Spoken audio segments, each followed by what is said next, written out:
Can the Utah Utes beat the USC Trojans without Cam Rising? And what should we make of the Utah offense so far? We're talking about it on today's Locked On Utes. You are Locked On Utes, your daily podcast on the Utah Utes. Part of the Locked On Podcast Network. Your team every day.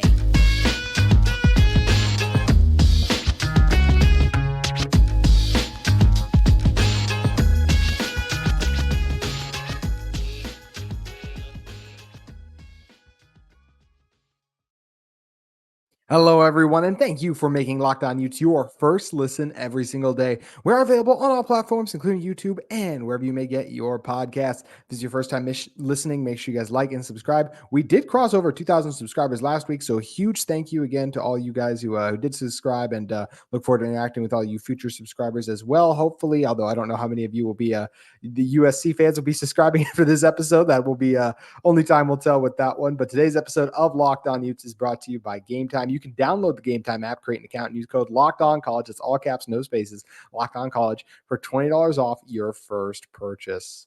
My name is JT Wistrcill, former intern inside the University of Utah Athletic Department. And on today's Locked On Utes, we're going to be talking about Utah's offense without Cam Rising, how they've looked so far. Also talking about some opponent observations as it relates to teams across the Pac-12 and how that impacts Utah in the future. But we have to start with a simple question. Can Utah beat USC without Cam Rising? Before the year started, I would have said no. Even going into last week, I probably would have said no.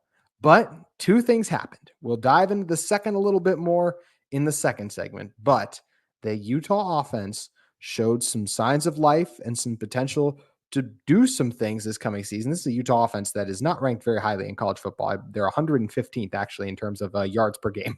So but also that's a season ranking, right? That's not factoring in what we saw from Utah last week, in which Utah ran for over 300 yards on the ground alone. So some signs of what's to come for Utah potentially. So Utah's offense improving is part of the equation. The other part of it is obviously USC, who just lost on the road to Notre Dame 48-20. And I know it's very hard to win in college football on the road. Utah just lost their toughest game on the road before the bye when they had to go to Corvallis and take on Oregon State. But the USC Trojans did show some things that are obviously concerning if you're a USC fan. And if you're a Utah fan, you're pretty fired up about, because this is a game where, look, you've had USC's number in the past. Cam Rising is 3-0 as a starter against USC, actually. And especially if we look back on the two last year, what a crazy game the first one was, where Cam Rising had just an unreal performance. And the reason I'm just talking about Cam right now is just saying, this is going to be the motivation for USC, right? They're going to be coming out fired up. But Utah also has the motivation of look, we've beaten these guys time and time again. Why can we not do it now? But that first showdown last year, huge heated matchup between these two teams that resulted in just a crazy finish in which Cam Rising powered in that 2-point conversion in the Pac-12 championship game, which Utah won. Caleb Williams did get hurt in that, and that has to be factored into this, that he did get injured and therefore wasn't at 100% throughout the game, but he still stayed in the game, and Utah still made the plays to win. And even if Caleb stayed healthy, I still think Utah would have won the Pac-12 championship. So that's another discussion for another day, of course, though. But we're talking about, can Utah beat USC without Cam Rising? And the answer to that is yes. It really is. Utah should not win this game. Utah will more than likely not win this game. But if just the simple question is, can Utah beat USC without Cam Rising?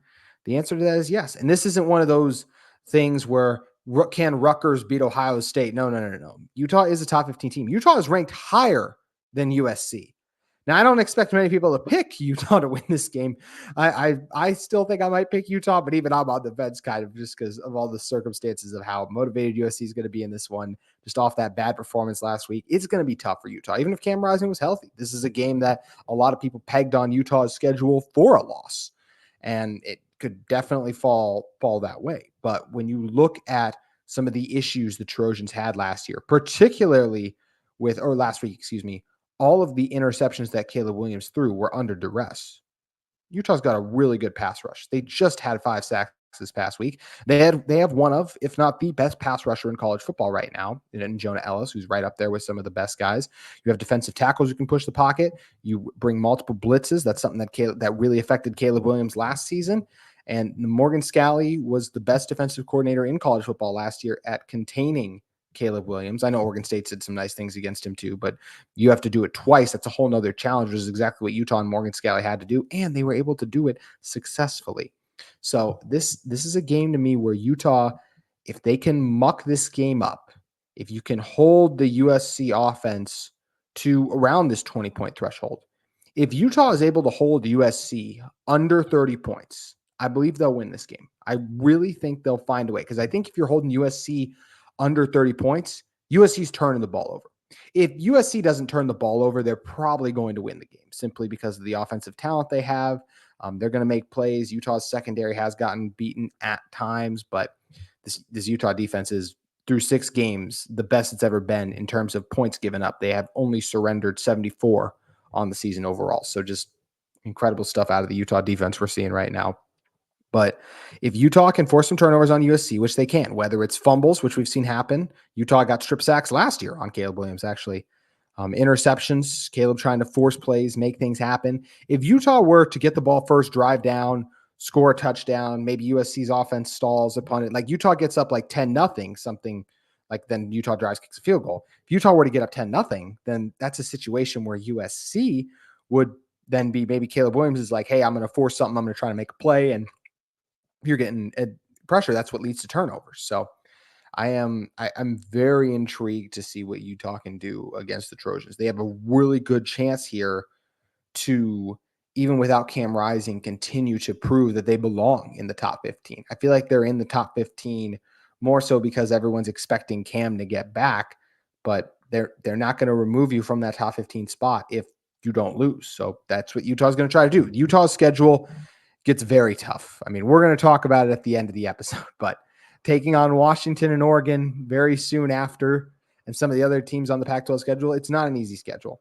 But games like this now, where of the Oregon, Washington, USC, the perceived Pac-12 contenders remaining on Utah's schedule, USC appears the most vulnerable of those contenders right now. And based on what we saw against Notre Dame, and throughout this week, I'm going to be doing a deeper dive on the film, schematicalize what I expected to see. But just for me watching the game, once again, the pressure and just Notre Dame's defense is good. I think Utah's defense is better. Now, will Notre Dame's defense play better at home than Utah's defense plays on the road at USC? That's very possible. And we'll see what the crowd is like for the Trojans too. How are they going to support this team after a loss? Are they going to be, Utah is not as big of a draw as compared to UCLA, Oregon, Washington for the casual fans, right? I think there's a lot of diehard college football fans in Southern California who are fired up for this matchup to watch Utah and USC go at it because of how great the games were last year, because of this top 20 matchup. But I do wonder if some people just, once again, might skip it because they don't pay attention to Utah and they don't realize what a premier program that Utah is. Those perceptions out there do exist about Utah.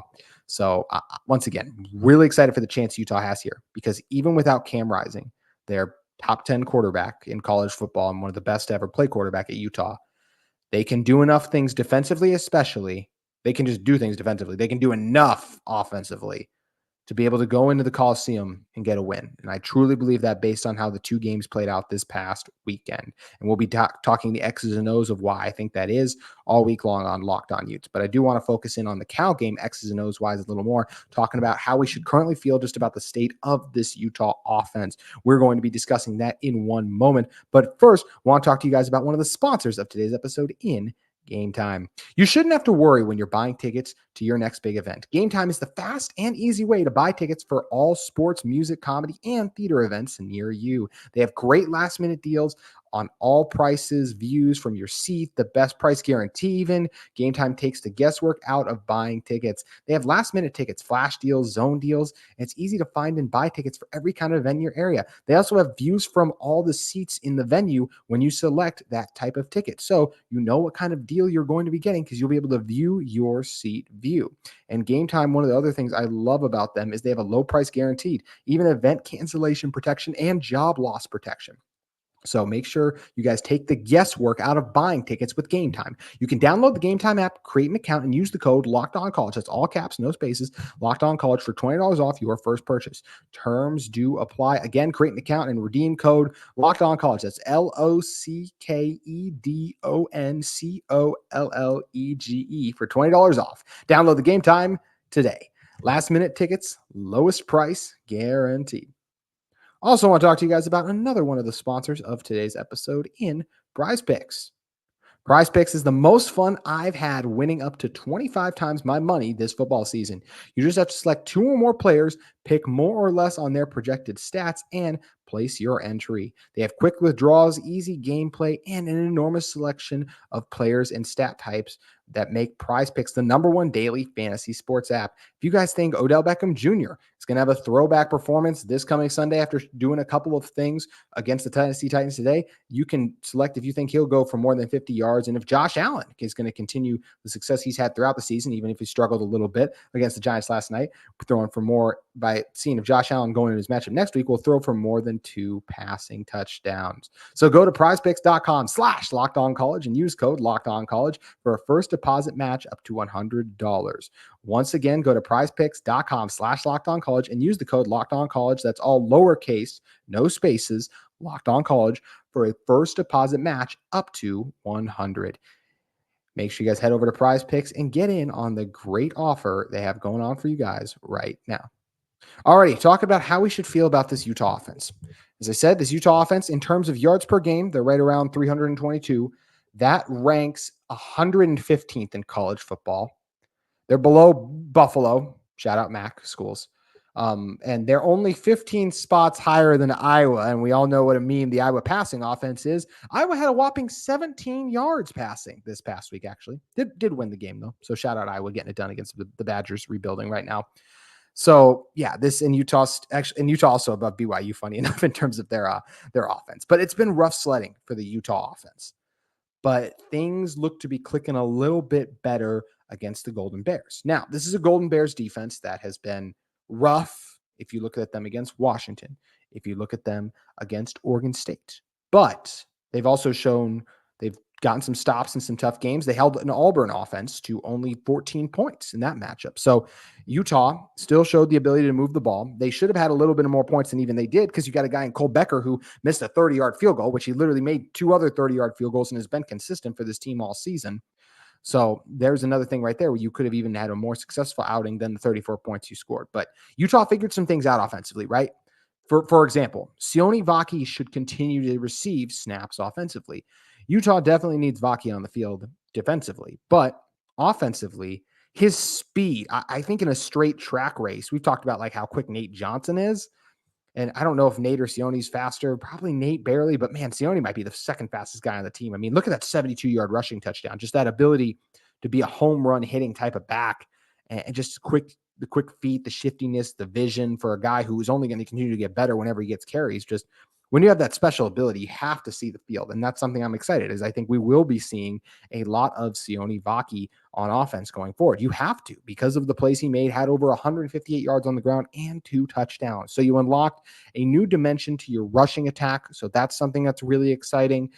Also, then, if you look at Quinton Jackson getting back and getting healthy, and I know he got banged up a little bit in this game, but still stayed in, did a lot of positive things for this Utah team, nearly had 100 yards on the ground, and would have led Utah in rushing if it wasn't for that long touchdown by Vaki having the wheels, because they did give him the most carries too. And you got Jalen Glover, who we know from last season is a very good number 2/3 running back. I thought Glover was playing pretty well this year too. I was a little surprised that they inserted Vaki, but that's where, look, we're not in the locker room. So some of the nuances and things like that of, okay, is Glover seeing the hole correctly?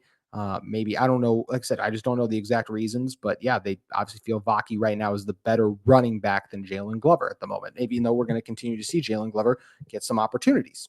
So you feel good about where your running game is right now, especially this is another huge thing for why we should feel better about the state of the Utah offense right now than obviously going into the bye. It was like, because things did not look well at all against Oregon State and going up to Corvallis. But the offensive line, that was the best run blocking performance they've had this year. When you're talking about over 300 yards on the ground, the ability to consistently get push up front, work together, reach the second level, take care of linebackers, allow your backs to not get touched until they are 5 yards downfield, open clear holes for them so that you don't have to make the decision difficult of should I bounce it to the outside or should I go into the inside. When there's a gaping hole, they're going to hit that gaping hole. So credit the Utah offensive line in that regard.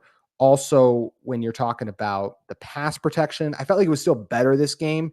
It needs to be even better against USC, but it was better against Cal than it was against Oregon State. And I think part of that, yes, is the Oregon State defensive line is better than the Cal defensive line. But I also felt part of it was when you're talking about things like blitzes and twists and stunts, a lot of that's on communication. And I felt like the Utah offensive line communicated better in this game, even if that is another area of emphasis this week, which I guarantee you Jim Harding is going to be spending more time on with that group because Bryson does not do well when under duress. That's something Utah will want to avoid. In fact, I assume they're going to have lots of 6, maybe even 7-man protections against the Trojan because we have seen if you give your quarterback time that they can make plays on this Trojan secondary. Fifita for Arizona did it. Sam Hartman, while he didn't have an outstanding game, made a couple of nice throws that, I mean, they did score 48 points. A lot of that was helped off the turnovers for sure, but Hartman still was able to help that team get a win because of the time he was afforded in the pocket. And that's something I think that Utah will be able to provide Bryson Barnes with. Also, speaking of Bryson Barnes, he is that Utah's offense is now designed back the way it should be. It's the most effective this Utah offense is going to be is without Cam Rising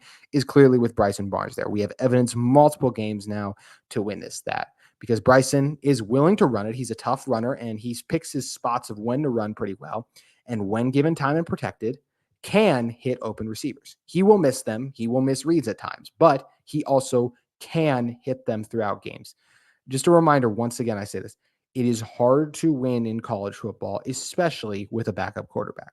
I think a lot of people, myself included in some ways, were really quick to be ready to move, or just in terms of ready to move on to Nate Johnson. I was absolutely in that camp. But even throughout the offseason, I was someone who was still saying if Bryson wins this job, that's not a bad thing, versus everyone was ready to move on from Bryson Barnes. This is still a guy who made plays for Utah in the Rose Bowl, who's made plays for them at various other games, whether it was the Washington State game last year, whether it was just this game against Cal or against Florida in week 1, opening the season with that big bomb to Money Parks. And that's something too that we see with Bryson Barnes in there is a little more of an explosive element to the Utah passing attack. It is not a big upgrade, but when you look at the big pass to Munir McClain, the big pass to Money Parks, Bryson is capable of making that big 40-yard throw at least once a game. We've seen the potential to do that versus while Nate made a few nice throws against a Weber State per se, there wasn't really any big explosive plays against Pac-12 teams. So that's where I'm looking forward to seeing this Utah offense get more to work with a quarterback whose best asset is throwing still. While he can run, and shout out to Bryson for scoring a rushing touchdown,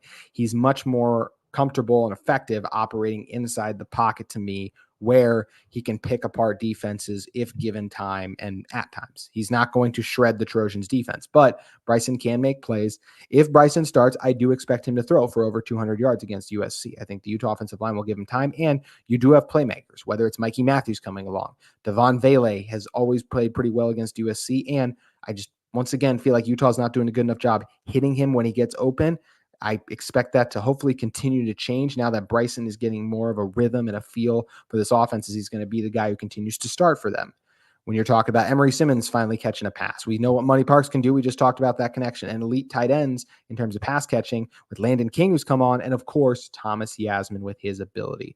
Plus an Andy Ludwig who, because of the trust he has in Bryson Barnes, if Cam Rising gets 100% of the playbook, Bryson Barnes is easily 95 to 100 with what Utah can run and the different things they can do.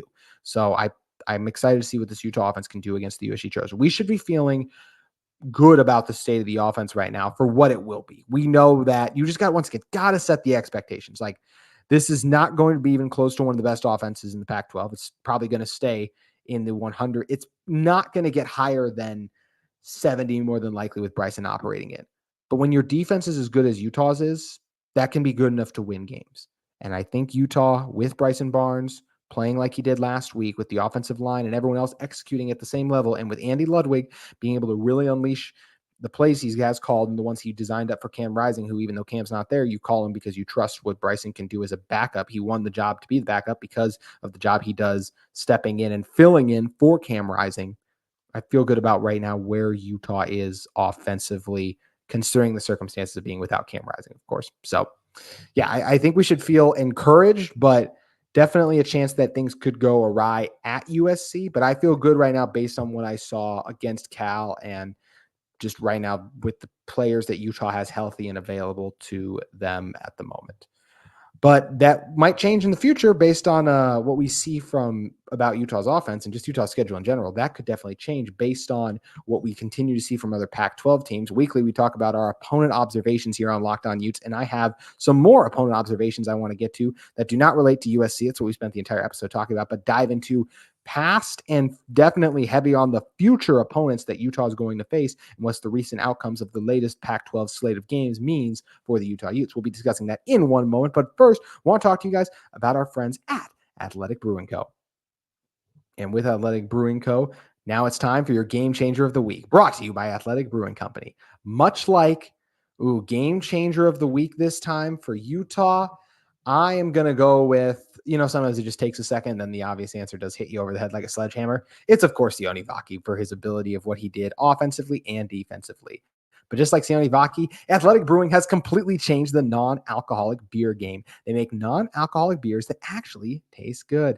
Athletic Brewing Company has completely changed the non-alcoholic beer game. They make non-alcoholic beers, as I mentioned, that actually they taste really good. They're great tasting, award-winning. They brew over 50 styles of craft non-alcoholic beers, including IPAs, golden sours, and more, and they beat out full-strength beers in global competition. They're consistently releasing limited edition experimental styles to add to their variety. They're truly fit for all times, whether it's watching a game, going to your kids' games, tackling work, or even working out, because there's no hangovers ever. You can find Athletic in-store, online, and at bars around the country. They're the fastest growing non-alcoholic brewery in the U.S., and you can get on board today by going to Athletic Brewing Co.'s non-alcoholic brews at a store near you or heading online at athleticbrewing.com. First-time customers can use the code LOCKEDON to get 50% off your first order. That's LOCKEDON, all caps, no spaces, at checkout for 15% off at athleticbrewing.com. Near beer exclusions and conditions do apply. Athletic Brewing Company, fit for all times. Also want to talk to you guys about another sponsor of today's episode in our great friends at UCCU. Learn and Earn, the UCCU mobile banking app that pays your entire family to learn about money. Kids look to parents to become more financially literate. Parents, they don't always know the answers. Learn and Earn breaks down financial topics into fun, bite-sized educational games like quizzes and trivia. Every time a family member completes a topic, they earn points that can occur and can be redeemed for gift cards to stores like Amazon, Apple, Sephora, Walmart, Nike, and more. There's age-appropriate content for every member of the family who can compete against each other and track their progress on leaderboards. Learn and Earn is inside the UCCU mobile banking app, so you can play it anytime, anywhere. The more you play, the more you learn. And the more you learn, the more you earn. Learn and Earn, part of UCCU's award-winning B-Money Smart Youth Banking Program, helping kids, teens, and parents have fun while becoming more financially literate together. UCCU, love where you bank. All righty, close this one out with opponent observations. We do this each week on Locked On Utes. Talk about my takeaways from some of the other games across the Pac-12, and of course, what they mean for Utah, every single one of them. This week, it actually is pretty much every game in the Pac-12 because they all had implications for Utah. Let's start out with the one Friday night. Stanford taking on Colorado. Stanford, once again, put up points early. Colorado put up points early. 29-0 at half, but then they totally blew the lead. And Colorado ended up losing 46-43 to the Cardinal, who obviously aren't a down year. Now, Shedeur Sanders did his thing, threw for 400 yards, but what this means for Utah is it's just, once again, that reminder that Colorado's not there quite yet. Do I still think, depending on how the season goes for Utah and how the season ends up going for Colorado, like if this was the final game where Colorado needed to get bowl eligible and maybe Utah is already bowl eligible, but they're not in Pac-12 contention, could the Buffs go in and beat Utah? Yes, but Utah should dominate the line of scrimmage. And when you dominate the line of scrimmage, you tend to get wins. Now, Shedeur Sanders is a better quarterback than Bryson Barnes, and that is not close at all. So that's where they will have a chance in this game. But the Buffs just aren't on the Utes level yet. And barring like I said, maybe that lack of strong motivation, although that's never been an issue for a Kyle Whittingham team. And just a really poor offensive performance from Utah in which they turn the ball over, but they don't do that at home either. It's hard for me to see the more I watch Colorado lately, them beating Utah, but not out of the realm of possibilities. The game in the Pac-12 and the country this week was the matchup between Oregon and Washington. And what this game taught me is yeah, Utah could be in some trouble against both Oregon and Washington. They very well might be in trouble against USC, as we talked about, and probably should use that game.